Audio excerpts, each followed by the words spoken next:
Bueno, Nacho, vamos a hablar de lo que es el Día Mundial del Accidente Cerebrovascular. ¿Cuáles son las consecuencias? ¿Cómo se puede prevenir?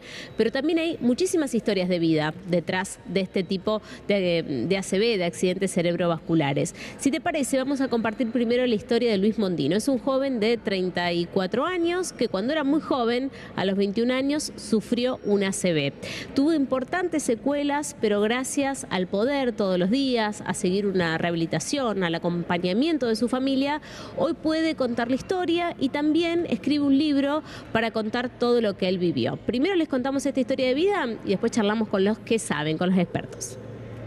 Yo tenía 21 años hace bastante, era muy joven también.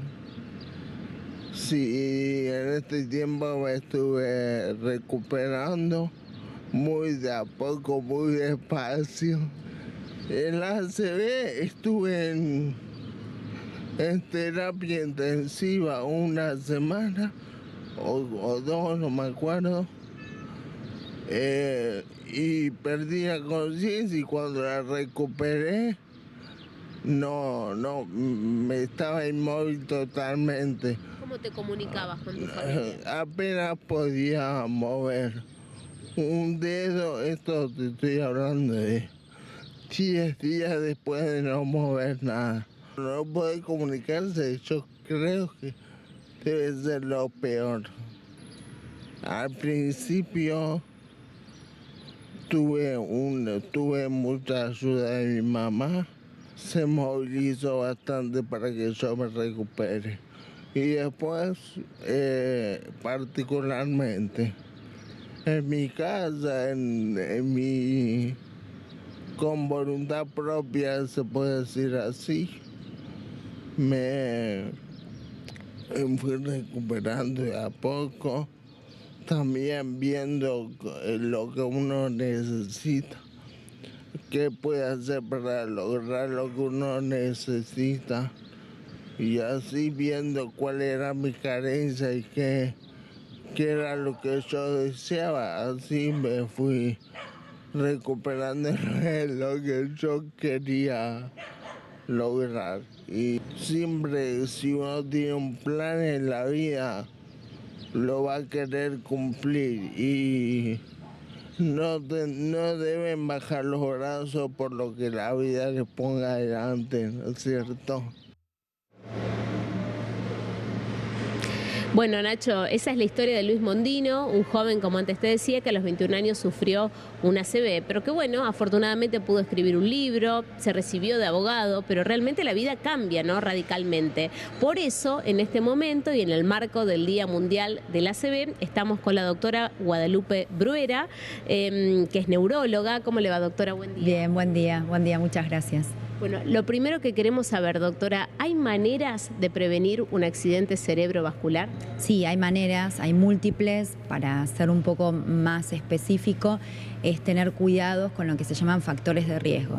Hay, en el caso de Luis que comentábamos, son pacientes más jóvenes que son, digamos, estadísticamente los que menos sufren. O sea, ahí proporcionalmente, pasado los 65 años, es donde hay un mayor riesgo de sufrir un evento cerebrovascular que se llama ACV, a veces los conocen como evento cerebrovascular, stroke, son diferentes maneras de denominar, ictus en otros países, pero en definitiva, ¿qué es esto? Es que una arteria se tapa, ¿sí? O sea, o se rompe, depende, digamos, la causa, y se queda sin, digamos, irrigación. ¿Qué quiere decir irrigación? Sangre que lleva lo que se llama nutrientes. Uno, si no come, en realidad no puede vivir. La neurona, que es la unidad funcional, que es lo que hace que funcione el cerebro, si no puede recibir esa sangre que tiene sus nutrientes, el oxígeno para poder respirar, se muere.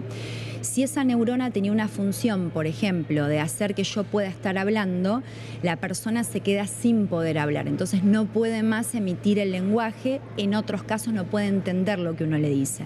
Entonces el cerebro es específicamente un órgano que no puede soportar ni siquiera minutos de falta de oxígeno. Entonces, lamentablemente, cuando esto sucede, a diferencia de otros órganos que que pueden resistir un poquito más, el cerebro no resiste. Entonces, ¿qué pasa? Aparecen síntomas de no poder hablar, no poder mover la mitad del cuerpo, ¿sí?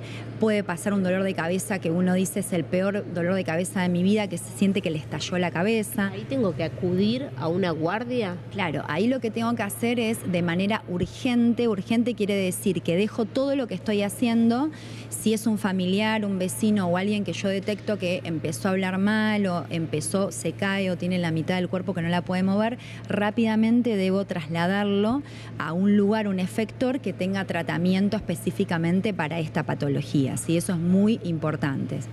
Doctora, cuando el accidente cerebrovascular, ¿no? A medida que van pasando los minutos, va siendo cada vez más grave y podemos tener secuelas peor a la hora de pensar en una rehabilitación. Sí, bueno, tu afirmación es excelente, es muy buena la afirmación, un poco esto de a la audiencia llevarle el concepto claro que cuantos más minutos pasan en la casa, en el suelo, en la vía pública, la persona tiene menos posibilidad de tener respuesta al tratamiento que se le da y por otro lado esa menos respuesta se traduce en discapacidad. ¿Qué es discapacidad? Que la persona quede sin posibilidad de mover adecuadamente su cuerpo, de poder ver, de quedar sin ver la mitad, digamos, de un ojo o todo el ojo, sin poder relacionarse adecuadamente y la verdad que a diferencia de otras patologías, el ACV es un antes y un después. Seguramente Luis o todas las notas que uno ve de pacientes que ustedes ayudan en los medios de comunicación y que nosotros acá todos los días tenemos pacientes, tanto para el paciente como para la familia, es una situación traumática. Es un antes y un después porque cualquier persona, imaginémonos que estamos normalmente en nuestras actividades, de golpe no podemos mover la mitad del cuerpo, de golpe no podemos hablar, o sea, es realmente una situación traumática, por eso hay que tratar de todo lo que se llaman factores de riesgo, que qué son las condiciones que aumentan la probabilidad de tener algo, tenerlos controlados. Si uno es hipertenso o si no sabe si es hipertenso, bueno, a tomarse la presión, a preguntarle al médico qué es presión alta, cuáles son los valores y sobre todo esto que hablábamos antes de la nota, a empoderarnos de que uno tiene que, no es el médico el que sabe, sino que el paciente o las personas debemos empezar a tener lo que se llaman conceptos claros de a qué llamamos hipertensión, a qué llamamos colesterol alto, o sea, esos conceptos que ustedes, los medios de comunicación, nos ayudan muchísimo a poder pasarlos a la población general. Y en este hospital tenemos hace, digamos, años un claro objetivo de empoderamiento con charlas a la comunidad. Nos preocupa y nos ocupamos de que la gente pueda saber realmente a qué se llama o esos términos médicos que tratamos de no tener con las personas, poder pasárselos y educar a la población porque de nada sirve que tengamos un hospital así, muy bien equipado, con personal y con todo, digamos, infraestructura, si las personas no saben reconocer un ACV. Sí, Nacho, le paso tu pregunta a la doctora. Una pregunta desde la total ignorancia, ¿no? Recién hablaba de la importancia de detectar rápido los síntomas y salir, o que un familiar te lleve. ¿Qué pasa si estos síntomas, que no son dolorosos, como la dificultad en el habla o no poder moverse, te suceden cuando estás durmiendo por la noche, que uno puede no detectarlo tal vez? Y si hay casos de este tipo. Bueno, nos preguntan desde el estudio, ¿qué pasa si estos síntomas que usted recién nos decía, bueno, hay que salir rápido al médico, si tengo dificultades al habla o si se me duerme parte del brazo, ¿te pasa mientras estás durmiendo? ¿Hay posibilidades de eso y el cuadro empeoraría? Muy buena la pregunta. Esto se llama ACV del despertar y tiene que rápidamente, cuando en realidad si está durmiendo no se va a dar cuenta, pero cuando se despertó el paciente o la persona y por ejemplo no pudo sacar la sábana porque no tiene fuerza, lo que tienen que hacer es rápidamente ir a la consulta y hoy por hoy hay tratamientos para el ACV del despertar que tienen mayor ventana terapéutica, que podemos, digamos, tener más tiempo. Y sí, en este hospital que tiene un resonador y tiene, digamos, una infraestructura que nos permiten, hoy podemos hacer el mismo tratamiento que se hace en Estados Unidos, en París, porque ahí sí, en lo que se llama la ACV del despertar, necesitamos de una tecnología específica, que acá la tenemos, para poder dar el tratamiento. Pero allá sea al dormir, en cualquier situación que aparezca una debilidad en el cuerpo o que un síntoma que uno dice puedo estar sufriendo un ACV, tienen que rápidamente venir un afector que tenga una guardia y que tenga un servicio de neurología y una infraestructura para poder dar el tratamiento adecuado. Nunca quedarse en la casa, ese es el concepto. Gracias, doctora. De nada. Bueno, clarísimo todos los consejos en este caso de la doctora Guadalupe Bruera y lo más importante, Nacho, ante cualquiera de estos síntomas, acudir de urgencia al médico. Esa es la primera respuesta para evitar después males mayores con respecto a lo que son los accidentes cerebrovasculares. Muchas gracias, Belén. Hasta luego.